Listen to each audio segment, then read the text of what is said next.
Something feels right in the universe again, doesn't it? Welcome to MsMojo, and today we're counting down our picks for the top 10 most expensive rom-coms. Maggie loved that thing. And Maggie, seriously, I mean, I could use $50. Daddy says it's only for emergencies. This is definitely an emergency. Amazing! It finally looks like a hit. And that is why they pay you the big bucks. For this list, we're looking at those films where the studio spent a whole lot of money trying to bring us romance and comedy. What do you think? Was their money well spent? Number 10, Mamma Mia, Here We Go Again. In 2008, the world was treated to the story of a young woman searching for her father after she gets engaged. A story told using the songs of ABBA. Yes, I've been broken-hearted, Mamma Mia cost $52 million and grossed over $600 million worldwide. Well, with numbers like that, there was very little doubt that we were going to get a sequel.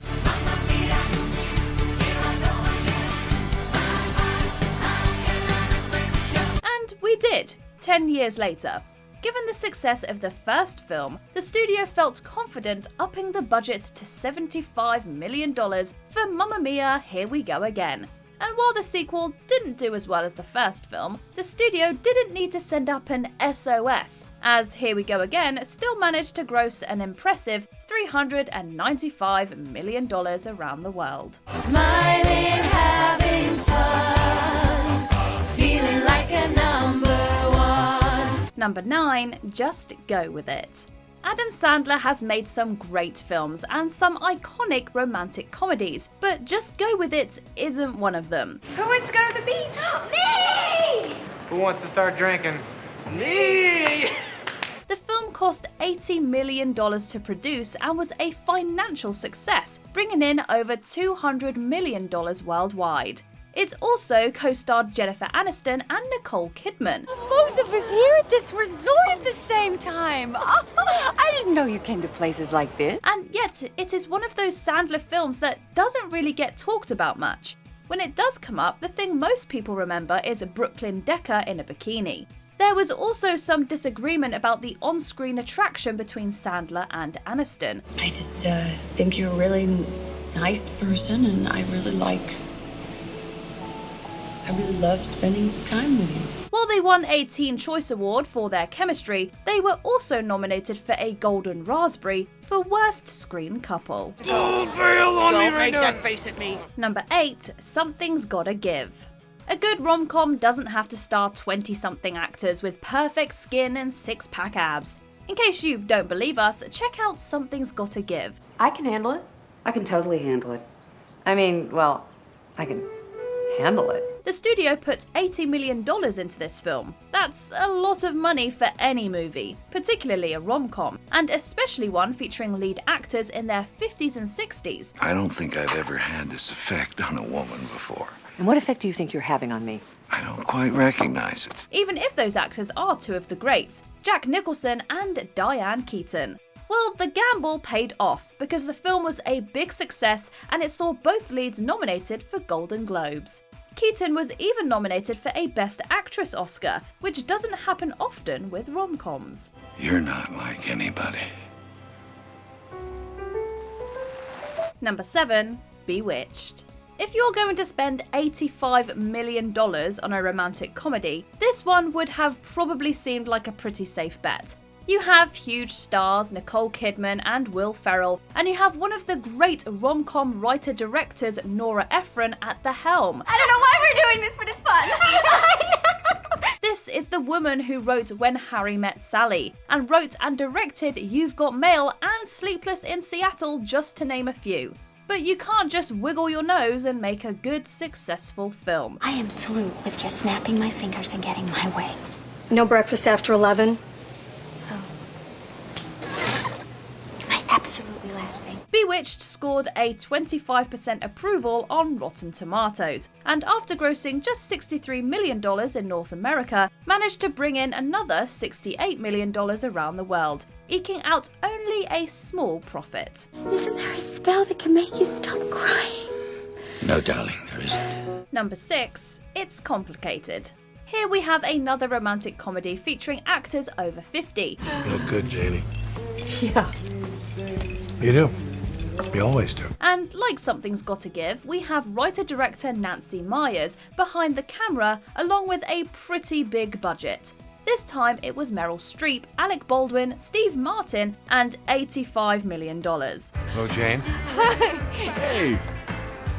Adam, good to see you again. And once again, the studio found financial success with the film, grossing over $219 million worldwide. While the movie received mixed reviews from critics, it did garner 3 Golden Globe nominations: Best Actress, Motion Picture Comedy or Musical, Best Screenplay, and Best Motion Picture Musical or Comedy. You didn't blow it. We blew it.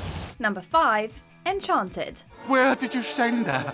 To a place where there are no happily ever afters. In 2007, Disney spent $85 million to take an animated princess out of her cartoon world and drop her into the middle of real-life, non-animated New York City. The film is a sweet, funny, and romantic parody of all those classic Disney fairy tales we all grew up with. We'll keep singing without fail, otherwise we'd spoil it. And it was a huge hit for the company that Walt built. The movie easily made back its budget and much, much more. It ultimately earned over $340 million and held the worldwide distinction of being the 15th highest grossing film for that year. What's not to like? Number 4. The Holiday. Let's all welcome writer-director Nancy Meyers back to the list. And that's why they pay me the big bucks. In 2006, 3 years after Something's Got to Give, and 3 years before It's Complicated, Meyers was given $85 million to make The Holiday. With Cameron Diaz, Kate Winslet, Jude Law, and Jack Black in the film, we are sure a decent portion of the budget went to their salaries. Wow. I know, I'm a tad overdressed. You look like my Barbie. But whatever they spent the money on, it was worth it. The film, thanks to an international box office of over $142 million, brought in more than $205 million worldwide. And we are going to sit out on that patio. We're going to make ourselves a little fire, we're going to pop some bubbly, and we are going to celebrate being young and being alive. Number 3. Town and Country. Don't feel bad if you don't remember this film. Most people don't, and those that do probably wish they could forget it. Especially its stars Warren Beatty, Goldie Hawn, and Diane Keaton. Town and Country is rocking a ridiculously low 13% approval rating on Rotten Tomatoes, a 4.5 out of 10 on IMDb, and holds a place as one of the biggest flops in the history of American cinema. I think you really have a problem. You are damn right, I have a problem. The film cost $90 million and grossed an embarrassingly low $6.7 million in North America, and a total of just over $10 million worldwide. Also, Warren Beatty didn't make another movie for 15 years. Although we can't confirm that the film's utter failure had anything to do with that. You're embarrassing. You're embarrassing my friend. You're embarrassing my friend. Number 2. Sex and the City 2. In 2008, one of the most popular romantic comedy TV shows ever became one of the most successful rom-com movies of the decade. Sex and the City, the movie, was made for $65 million, and Carrie and the Girls grossed over $418 million worldwide. As is often the case when the first film is a major hit, the second film got a higher budget. I'm so happy that I'm terrified. The studio pumped in an extra $35 million for Sex and the City 2, topping out at almost $100 million. And everything is so beautiful. Just like I promised, the best of the best. That kind of money can buy a whole lot of Cosmopolitans and Manolo Blahniks. Or in this case, a 16% approval on Rotten Tomatoes, but over $290 million gross around the world. There's nothing I don't love about everything you just said. Before we unveil our top pick, here are a few honourable mentions. Runaway Bride. The studio put $17 million into this Robert Gere film and ran away with big profits. Where do you think she's going? Wherever it is, she'll be there by 10:30 tomorrow. Hitch. It cost $70 million and it was worth it. The film was the 10th highest grossing film of the year. You can stop it. Next subject. Get out. What women want. Nancy Meyers got another big budget and turned that $70 million into another hit rom-com. Don't look up. He'll make me hear another disgusting joke. He's such a schmuck. 50 First Dates. With a $75 million budget, that's $1.5 million per date.